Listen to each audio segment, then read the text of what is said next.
오늘 말씀 사도행전 13장 47절부터 48절까지 말씀입니다. 다 같이 읽어보도록 하겠습니다. 시작. 주께서 이같이 우리에게 명하시되 내가 너를 이방의 빛으로 삼아 너로 땅끝까지 구원하게 하리라 하셨느니라 하니 이방인들이 듣고 기뻐하여 하나님의 말씀을 찬송하며 영생을 주시기로 작정된 자는 다 믿더라. 아멘.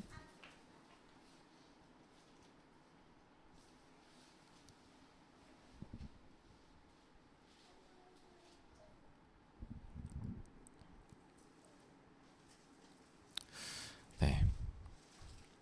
바나바와 사울이 하나님의 말씀을 전합니다.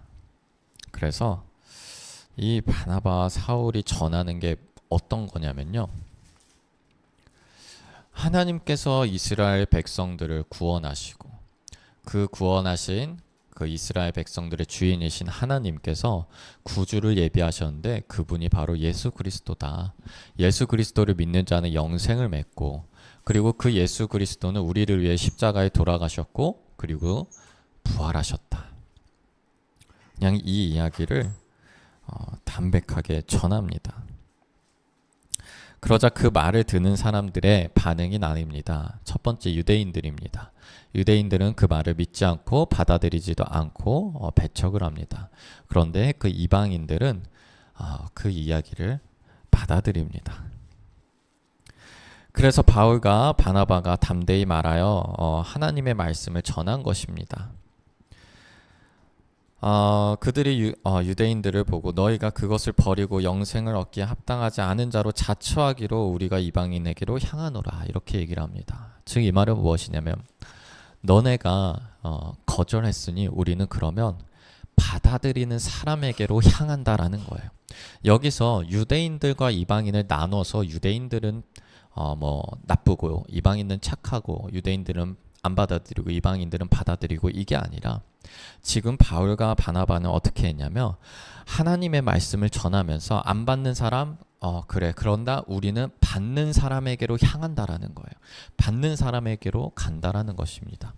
그래서 이방의 빛으로 삼아 너로 땅끝까지 구원하게 하리라 하셨느니라. 하나님이 너희를 구원하신다 얘기를 합니다. 그리고 그 이방인들이 듣고 기뻐했습니다. 그리고 하나님의 말씀을 찬송했습니다. 그리고 어떻게 했냐면 그 이방인들이 다 믿었다라고 합니다. 그런데 이방인들이 다 믿었는데 여기서 이런 얘기가 나와요. 영생을 주시기로 작정된 자는 다 믿더라. 그러면 영생을 앞에 뭐가 가로쳐져 있냐면 실제로 가로쳐져 있는 건 아니고요, 하나님이라는 주체가 생략되어 있는 거죠. 하나님이 영생을 주시기로 작정된 자는 다 믿더라. 네, 이렇게 나오죠.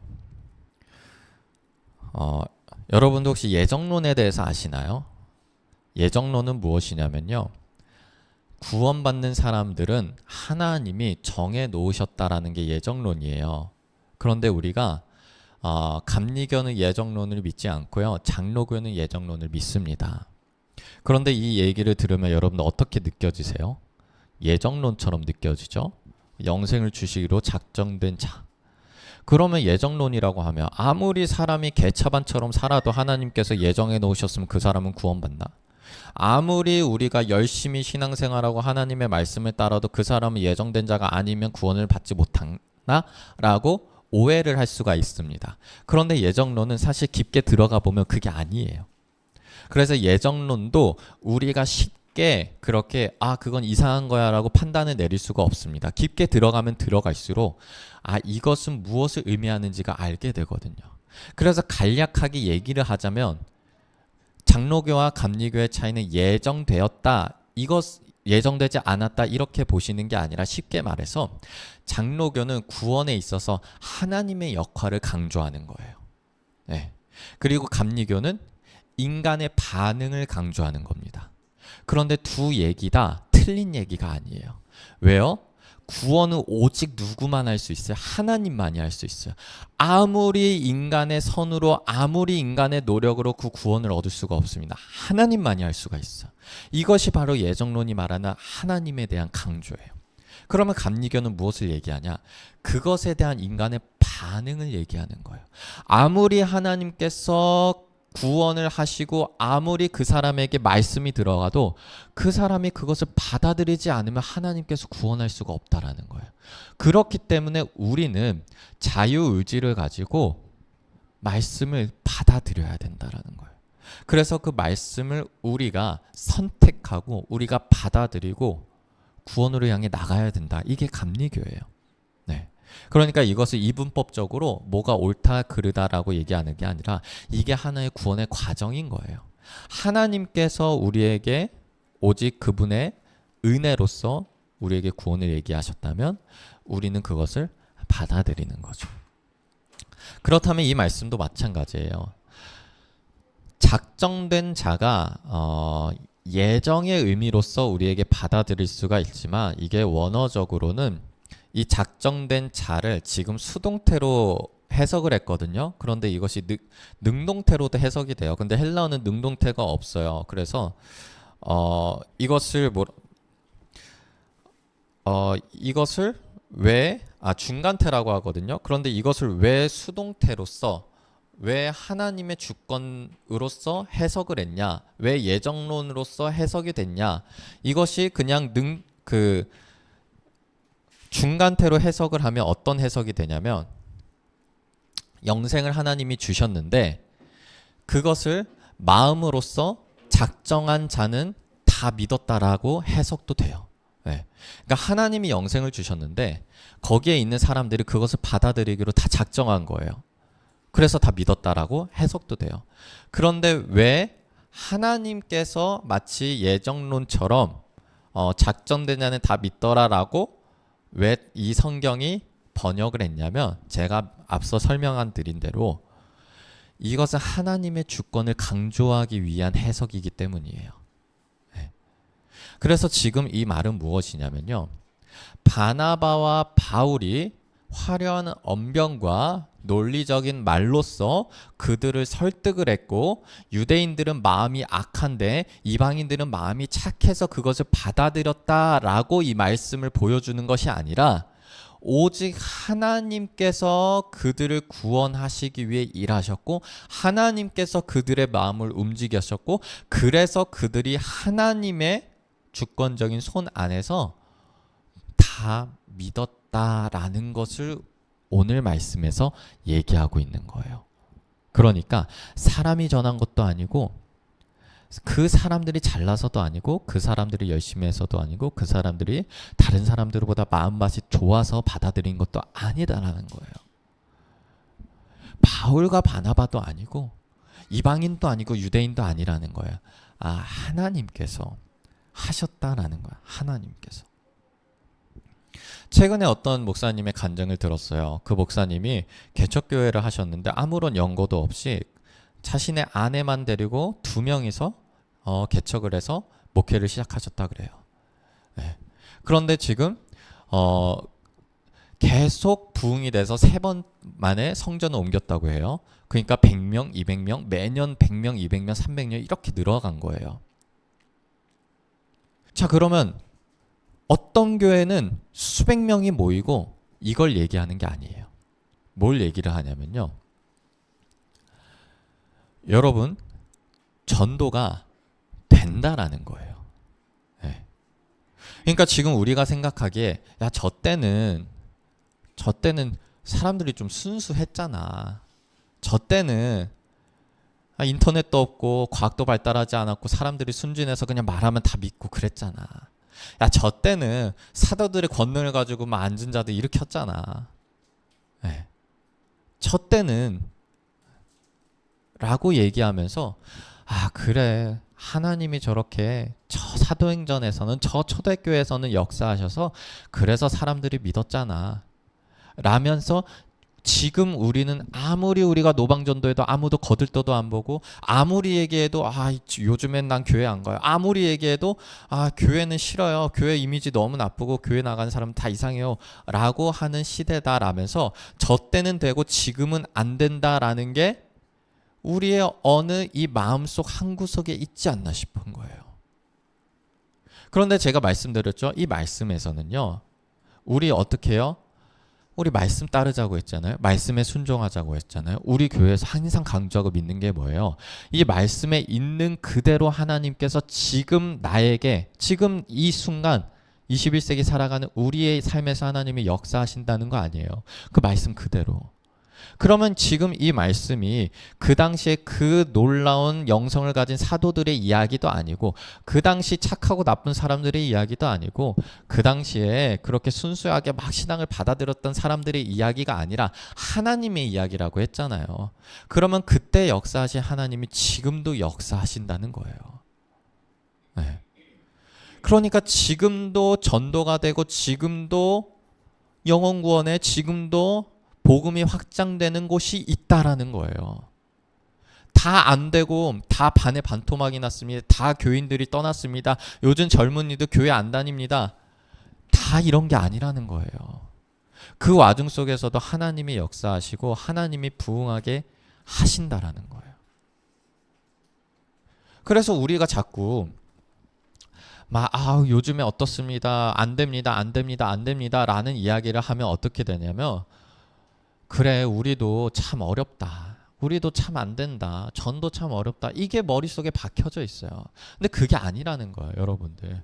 지금도 하나님이 역사하시고 지금도 하나님이 병든 자를 치유하시고 지금도 그렇게 해가지고 하나님께서 계속해서 능력을 보여주신다는 거예요. 된다. 된다.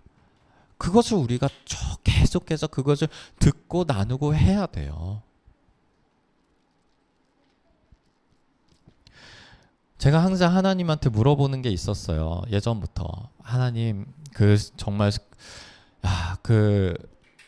다윗의 기도처럼, 하나님 제가 뭐길래, 저에게 이렇게 축복 주신 것을 작게 여기시고, 저희 자녀까지 축복을 주십니까? 이렇게 더 큰 축복을 주십니까? 제가 뭐길래?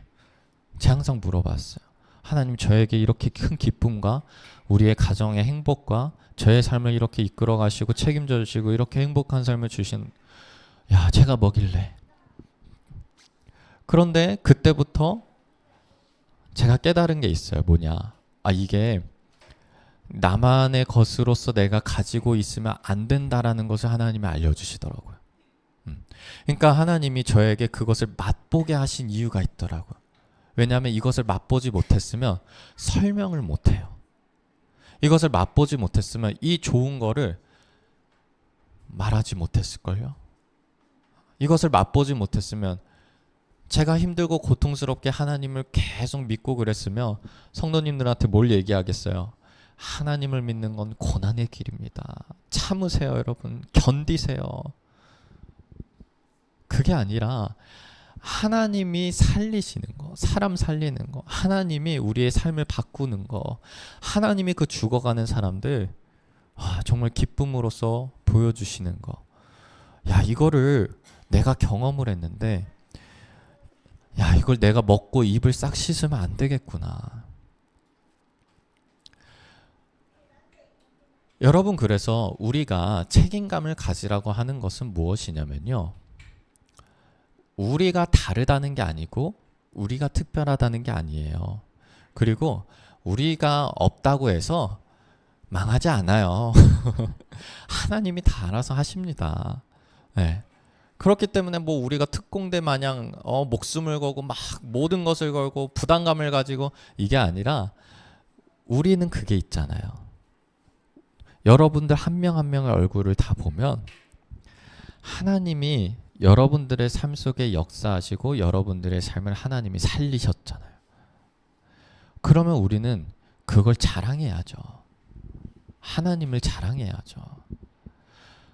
그래서 지금 나와 같이 어려웠던 사람들, 나와 같이 누워있는 사람들, 나와 같이 어둠 속에 있고 나와 같이 우울 속에 있고 나와 같이 정말 그 가정에서 힘들고 경제적으로 힘들었던 그 사람들, 하나님께서 그들에게 우리를 보내시는 거예요.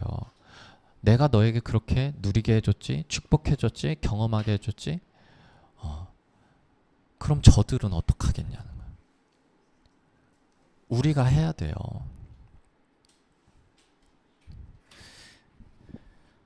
그러니까 지금 교회 상황이 어떻고 이런 것들은 여러분은 관심 가지실 필요도 없고요. 여러분들이 그것을 보시고 뭐 생각하실 필요 없어요. 그런데 한 가지 첫 번째, 지금도 된다. 전도 돼요. 지금도 돼요. 저도 계속 초신자 만나고 있거든요. 생각보다 잘 돼요. 걱정한 것보다 잘 돼요. 너무 좋아해요. 축복 기도한다고 싫어하는 사람 아무도 없어요. 말씀 전한다고 싫어하는 사람 아무도 없어요. 교회 가자고 하면 좀 부담스럽고 꺼려하는 사람 물론 있을 수 있어요. 그런데 우리가 생각하는 것만큼, 우리가 두려워하고 우리가 걱정하는 것만큼 안 되는 게 없어요. 돼요. 그리고 두 번째로 그거를 우리가 해야 돼요. 누가 하겠어요? 지금 다 떠나간다니까요. 지금 다 실족하고 있어요. 지금 발도 안 붙이고 싶어 하는 사람들이 많아요. 그들에게 우리가 전해야 되지 않겠습니까?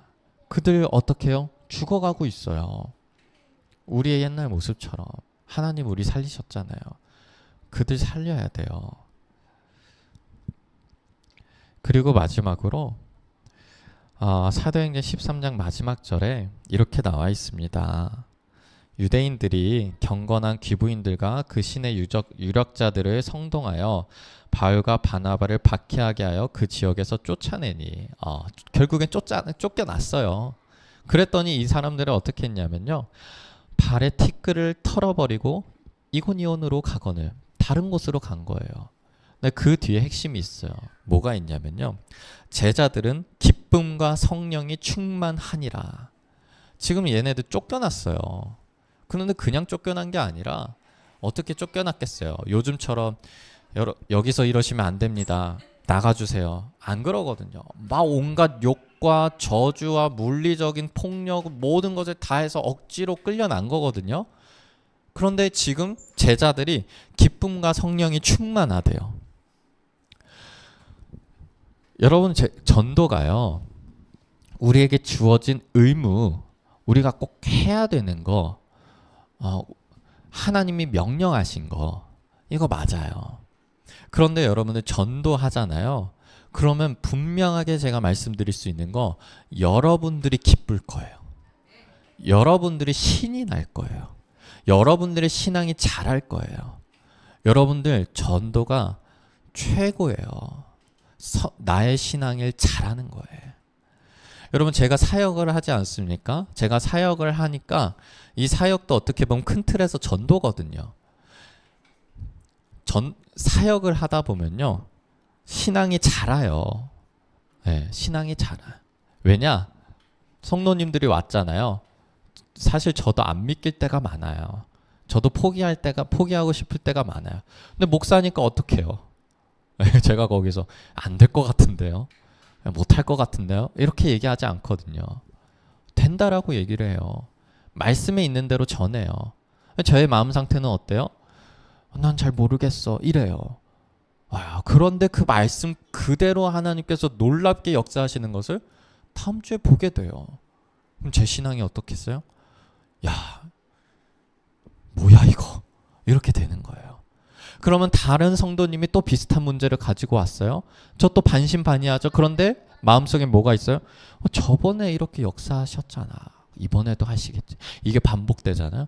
다음에 또 성도님들이 더 어려운 걸 가지고 와요. 그런데 이걸 바라보면서 웃는 거예요. 하나님 이번에 어떻게 역사하실까? 네. 이렇게 제가 신앙적으로 훈련이 되는 거예요. 여러분을 전도하실 때 여러분들이 사역하시는 거거든요. 여러분들이 목회자의 역할을 하시는 거예요. 그런데 여러분들이 말씀을 잘 알 필요도 없고 여러분들이 잘 얘기할 필요도 없어요. 그런데 여러분들이 믿음으로써 막 못해요. 처음에 어떻게 그래요? 우리가 막 정말 믿음이 강력한 그런 사람도 아닌데 우리가 어떻게 연약한데 어떡합니까? 그런데 한번 전해보는 거예요. 나는 못 믿고 나는 반신반의해도 말씀에 적혀 있으니까 한번 얘기해보는. 그런데 내가 그분 얘기 다 알잖아요. 내가 그분을 위해서 기도해줬잖아요. 내가 그분에게 내가 말씀을 전해줬잖아요. 그런데 거기서 역사하는 걸 보면요. 야, 내가 놀란다니까요. 그럼 여러분 거기서 오는 여러분들의 기쁨과 즐거움과 신앙의 성장과 하나님의 역사를 내가 전에 들어서가 아니라 내가 전에 들어서가 아니라 정말 1년 바로 앞에서 바로 옆에서 보는 그 기쁨과 놀라움과 환희와 즐거움 너무 커요. 그거. 여러분 여기 도파민이 미칩니다. 여기 폭발합니다. 재밌어요. 기쁨과 성령이 가득합니다. 그래서 여러분들 만약 우리가 지금 좋잖아요. 하나님이 역사하셔서 네, 하나님 감사합니다. 하나님의 사랑을 느끼고 그렇게 해서 1년, 2년, 10년, 20년 가잖아요. 그거 고여요. 여러분들 우리 교회가 참 좋아요. 한 사람 한 사람 다 역사하시고 하나님이 역사하셨어요. 그런데 이대로 10년, 20년, 30년이 가잖아요. 고여요. 똑같아요. 그런데 여러분들 놀라운 거는 나는 좋아. 네. 왜냐하면 하나님이 역사하시고 나 그 사랑 알아요. 우리 가정 회복시켜주고 재정적으로 충족하게 하시고 하나님이 놀랍게 역사하셔. 난 좋죠. 그런데 여러분들 그 이상의 기쁨이 있어요. 분명하게. 네. 그 이상의 즐거움이 있어요. 하나님이 하시는 일에 동참한다는 것 자체가요. 힘들고 어렵고 일하는 게 아니라 이게 너무나 즐겁고 그 성령님이 움직이시는 거 거기에 내가 한복판에 뛰어든다는 거 정말 즐거운 일입니다. 나로 인해서 복음을 전해받은 그 성도가 그 어려움과 그 고통 속에 있다가 살아나서 하나님을 받아들이고 하나님께 찬양하는 그 모습을 본다는 게 너무나 즐거운 일이라는 겁니다. 여러분들 하다못해 유튜브에 주임 있는 영상 있으면 나중에 다시 보기 영상으로 만들어 놓고 가족들 사랑하는 사람들 보여주면서 재밌지 않냐 웃기지 않냐 하잖아요. 그렇게 하는데 그 사람이 너무 재밌으면 재밌어하고 근데 그 사람이 별로 안 웃긴다 하면 실망하고 그러잖아요. 고작 영상 하나에 우리는 그럴진데 이 복음은 어떠하겠냐는 거예요. 여러분도 오늘 말씀에서 제가 맨 처음 설명드린 거 있죠. 왜 오늘 말씀은 예정론처럼 해석을 했느냐. 하나님의 주권을 강조하기 위함이다. 여러분들이 하시는 일은 한 발자국 내딛는 겁니다. 네. 그냥 많은 걸 할 필요도 없습니다. 힘든 사람이 있으면 기도해 줄게. 이 한마디 한 발짝 내딛는 거죠. 네. 어려운 사람이 있으면 하나님이 그러한 상황에서 역사하신 간증을 얘기를 하는 거예요. 그리고 교회 가보자고 얘기를 하는 거예요. 여러분들에게 주어진 그리고 요구되는 것은 그 한 발자국이에요. 그리고 하나님이 역사하실 거예요.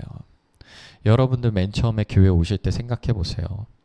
무슨 얘기를 듣고 오셨는지는 저도 잘 모르겠지만 어떤 생각을 하시고 교회에 오셨는지 잘 모르겠지만 결국에는 그 사람이 여러분들에게 역사하셨습니까? 그 사람이 여러분들의 삶을 바꾸게 한 것도 아니고 그 사람이 엄청나게 여러분들의 모든 몸과 마음을 다 바꿔놓고 여러분들의 마음을 감동하게 해서 정말 여러분들의 그 생각을 다 바꿔놓게 정말 멋있게 설득을 해서 교회에 앉혀놓은 거 아니잖아요. 여러분들 교회 와서 하나님이 역사하셔서 여러분들 교회 나오게 되신 거잖아요. 하나님이 다른 사람들에게도 그렇게 역사하세요. 하나님이 완전히 바꿔놓으십니다. 여러분들 요즘도 됩니다. 됩니다, 여러분들. 네, 기도하도록 하겠습니다. 하나님 아버지, 우리가 하나님의 사랑과 하나님의 역사하심, 하나님의 회복하심을 너무나 잘하고 기쁨으로 받아들이고 하나님을 찬양합니다. 주님, 우리가 이것을 함께 나누게 하여 주시옵소서. 우리와 같이 정말 어렵고 힘든 속에 있는 자들, 우리와 함께 이 사랑과 회복하심과 하나님의 역사하심을 같이 누리게 하여 주시옵소서. 주님, 그래서 우리가 성령님이 일하시는 것에 동참하게 해주시고 하나님의 역사하시는 그 역사하는 한복판에 있게 하여 주시옵소서. 주님, 우리가 한 발자국 내딜 때 하나님께서 역사하심을 우리가 알게 하여 주시옵소서. 주님, 주님께서 그때도 이 초대교회에서 역사하신 그 성령님이 지금도 역사하시는 줄 믿습니다. 주님, 모두가 안 된다고 할 때 우리는 된다고 얘기합니다. 하나님, 이 상황이 아니라 사람이 아니라 하나님께서 하시기 때문입니다. 주님, 우리 그저 말씀에 순종할 테니 하나님께서 우리를 위해 일하여 주시옵소서. 예수 그리스도 이름으로 기도하였습니다. 아멘.